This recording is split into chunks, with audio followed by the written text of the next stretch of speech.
been looking at the Lord's Prayer. It's quite an interesting example as how Gospels add to each other. Now we know that the first Gospel is Mark, so this is what Mark has from the Lord's Prayer. Whenever you stand praying, forgive if you have anything against anyone, so that your Father in heaven may also forgive you. And that is all. That's all that Mark has about the Lord's Prayer. Now, of course, both Luke and Matthew add a great deal to it, but not quite the same. So Luke says, Father, but Matthew adds to that. He says, Our Father in heaven. Then they both say, Hallowed be your name, your kingdom come. But Matthew then adds, Your will be done on earth as it is in heaven. So you can see what's happening. We've got a little bit in Mark. Luke adds to it. Matthew adds even more. Now the question is, of course, who's doing the adding? Was it just somebody remembering what Jesus said better? Or was this prayer developing as it went through the Christian community? And was this written a lot later?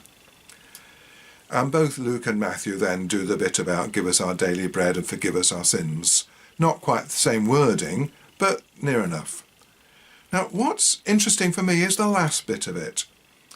Luke says, and do not bring us to the time of trial. I don't know what that means. Again, we're at the situation where Jesus is saying something, but not explaining what he means, which I find really quite irritating. Matthew says something very similar, and do not bring us to the time of trial, and he adds, but rescue us from the evil one. But again, presumably that's Satan, but Jesus never spells out his theology.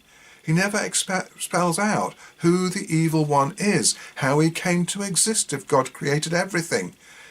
And why are we praying if, I don't know. It all makes very little sense to me, but it's interesting to see how the Gospels are developing rather than just reporting what Jesus says. The things that you're liable to read in the Bible, it ain't necessarily